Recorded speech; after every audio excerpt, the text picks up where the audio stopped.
Catatan minggu ini, Jokowi itu sasaran tembak.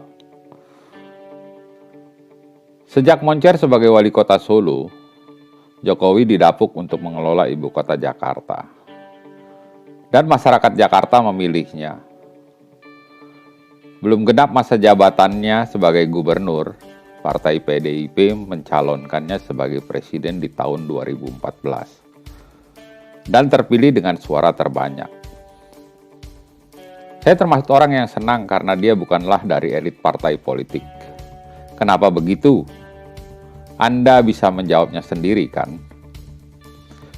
Tapi elit politik sejak kontestasi Pilpres 2014 tidak bisa menerima kenyataan ini. Bahwa bukan seorang elit partai yang bertarung dalam Pilpres. Dengan segala upaya dan menghalalkan segala cara guna menjatuhkan Jokowi di Pilpres 2014 lalu. Tapi kehendak alam berkata lain. Jokowi menjadi Presiden RI pertama yang bukan dari elit partai politik. Di periode pertama sebagai presiden, dia agak berhati-hati melangkah karena begitu banyak pemain politik yang kurang senang dengan sikap keras kepalanya dan tidak mau kompromi. Banyak lahan korupsi pelan-pelan mulai tertutup oleh caranya. Jokowi mulai mereformasi birokrasi pemerintahan yang terlalu panjang dan tidak jelas itu, yang menimbulkan lahan basah buat korupsi. Ini jadi masalah buat pemburu rente. Dan berkata, mari cari cara jatuhkan Jokowi.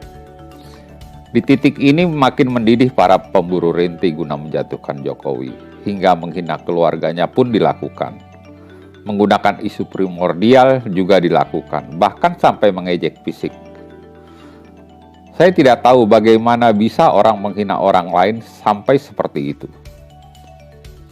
Jika untuk memuaskan hati, andai tidak suka seseorang, mungkin orang langsung menyerang secara fisik ke orangnya. Tapi itu jelas melanggar hukum kan? Tapi bisa jadi yang menyerang Jokowi secara nyinyir mungkin memang penakut. Kalau iri bilang bos.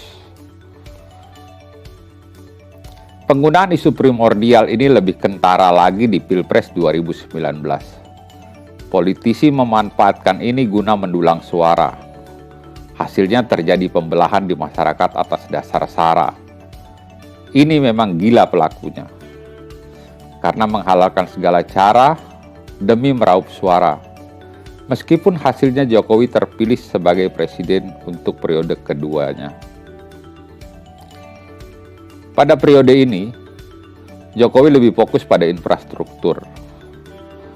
Dari sejarah banyak negara, pembangunan infrastruktur sangat mutlak guna menjalin roda perekonomian antar wilayah agar ekonomi tidak berbiaya tinggi dan efisien.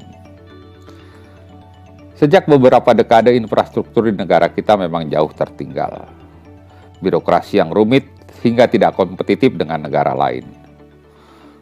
Sebenarnya hal ini sudah lama dikeluhkan oleh para ekonom, tapi sekarang kenapa para ekonom itu sendiri yang protes? Kalau tidak mau dikatakan nyinyir.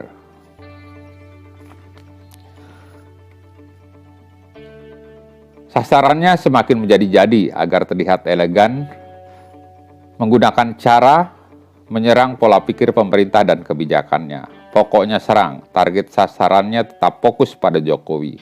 Mulai fisik, otak, pelongo-pelongo, sampai harus menertibkan buzzer dan lainnya. Tapi Jokowi jalan terus, tidak mendengar suara seperti itu, bahkan tidak dihitung.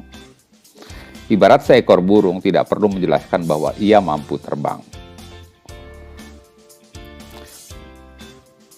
Tidak perlu menjelaskan apapun kepada orang yang membencimu, dia tidak akan mempercayainya.